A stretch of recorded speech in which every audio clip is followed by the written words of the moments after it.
Kanté et Ketao. Là, Fort Eswazimna Nyazingbe a présenté sa vision et ses projets pour ces populations s'il était réélu. Le point avec Nestor Mozo. Niamtougou, point de départ de la campagne électorale du candidat Fort Eswazimna Nyazingbe. Le porte-étendard de l'Union pour la République a eu droit à un accueil chaleureux à son arrivée au stade municipal de Niamtougou.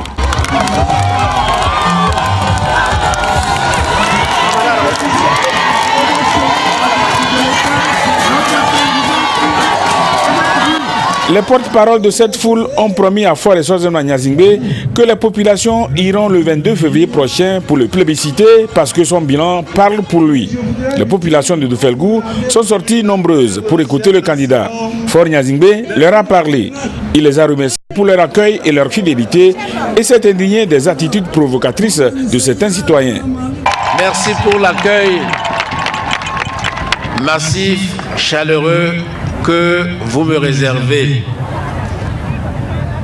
Je vois que je ne me suis pas trompé en choisissant de commencer la campagne ici à Niamtougou.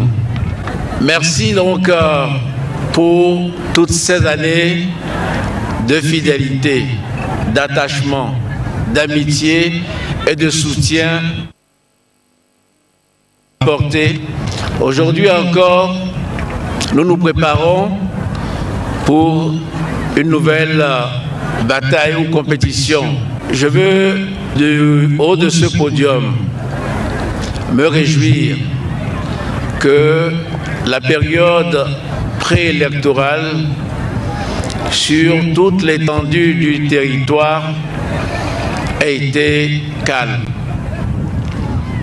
Nous nous connaissons bien. Avant, quand on avait une élection, il y avait des préalables. Il fallait faire un dialogue, il fallait marcher, il fallait faire des meetings avant d'aller aux élections. Cette fois-ci, Dieu merci, tout s'est déroulé dans le calme. Je souhaite que la campagne soit aussi paisible, sans violence, respectueuse, parce que en ma qualité de chef d'État, j'ai été choqué par certaines attitudes. En effet, dans notre pays, comme dans toute république, il y a des objets, des actes qui sont sacrés. Quand on regarde, quand on prend le drapeau national, l'emblème national, tout citoyen, tout responsable politique ou même religieux doit respect à ces symboles de la République. Nous ne pouvons pas accepter que par pure provocation, sinon qu'est-ce que ça pourrait être d'autre que des gens qui ont assumé des responsabilités importantes se livrent à ce spectacle que nous avons vu dans une église. C'est choquant et c'est mal. Encore une fois, je vous demande de battre campagne en respectant l'adversaire et en étant serein et confiant. Ketao, une autre étape de la sortie du candidat de l'Union pour la République. Tout comme à Niamtougou et à Kanté dans la Kiron, c'est une grande foule de l'Abina qui a réservé un accueil digne à Fort Nyazingbe. Le candidat Fort Nyazingbe s'est réjoui de la forte mobilisation des populations de l'Abina. Il a ensuite évoqué des questions liées au développement du pays. Certains disent que la route du développement passe par le développement de la route. D'autres disent que sans énergie, on ne peut pas se développer. Donc, les routes réalisées, les pistes ouvertes, l'électrification qui arrive, c'est le développement que nous préparons. Mais ce développement, ces infrastructures ne serviront à rien si nous-mêmes, nous ne nous mettons pas au travail. Message bien reçu par les populations de la Bina qui promettent au candidat Faure Gnassingbé une victoire éclatante. D'autres l'appellent opération de charme. Pour d'autres, c'est une campagne de séduction. En clair, la campagne électorale est une étape décisive pour un scrutin. Et le compte à rebours pour la présidentielle du 22 février prochain a commencé depuis hier. Qu'est-ce alors une campagne électorale? Qu'est-ce qui est fait durant cette période? Quels sont les interdits et les permissions? Voyons tout cela avec Augustin Kossi. C'est le top départ d'une campagne de séduction. 2 semaines pour les 7 candidats de la présidentielle du 22 février de vendre leurs produits. Leur produit, c'est quoi? C'est le projet de société. C'est la période que les différents candidats vont visiter la population, exposer leur vision de la société. Et qu'est-ce qu'ils pensent pour le Togo? La période de campagne est le signe d'une manifestation de débats contradictoires. Les gens vont dire ce qu'ils pensent, d'autres disent le contraire de ce que l'autre a pensé, mais ça fait la fierté de la démocratie pour permettre à tous les militants de vendre leurs candidats, leurs leaders, leurs challengers, faire en sorte qu'ils disent « moi, mon candidat est le meilleur, notre projet de société est le meilleur ». Tout ceci doit se faire dans le respect mutuel, la tranquillité et dans la non-violence. Mais comment se déroule-t-elle une campagne électorale? La CENI rappelle 3 phases importantes. D'abord, c'est l'exposé des projets à travers les médias. La HAC régule le passage de temps des candidats sur les médias. La campagne également a pour soubassement la publication des affiches.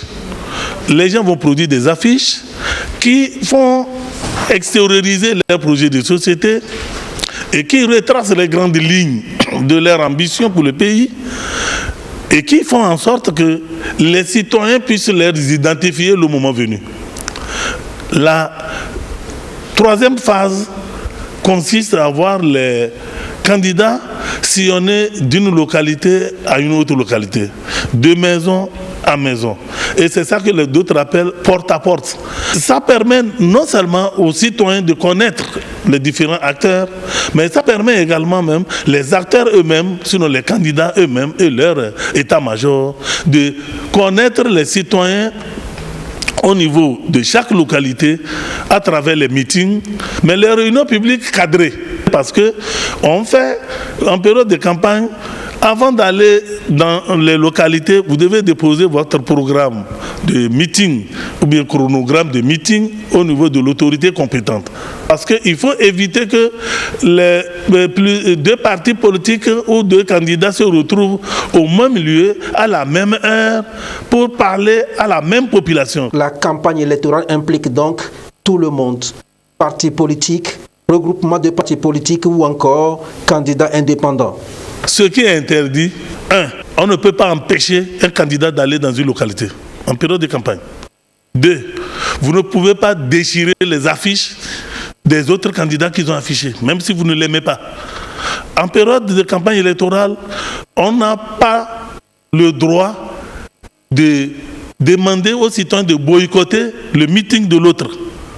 En période de campagne électorale, on n'a pas le droit d'aller vers ce que nous appelons l'achat de conscience, la manipulation pour aboutir à déguiser la volonté du choix. Donc il est interdit de faire des campagnes publicitaires.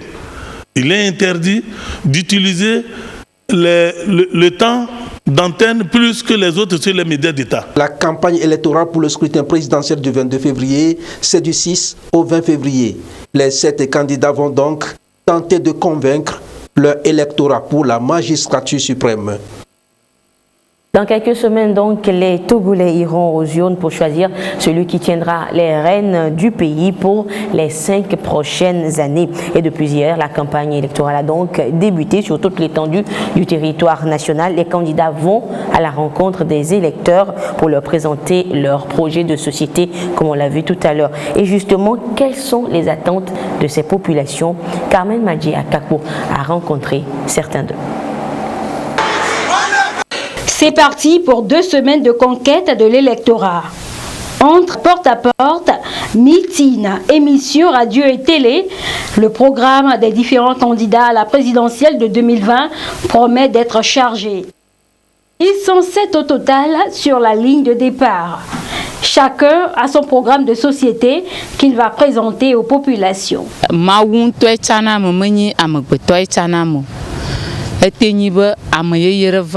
C'est Dieu qui choisit le président et non les hommes. Qu'il y ait un nouveau président ou que ce soit l'ancien, nous nous demandons seulement qu'il y ait la paix et que nos enfants trouvent des emplois après leurs études.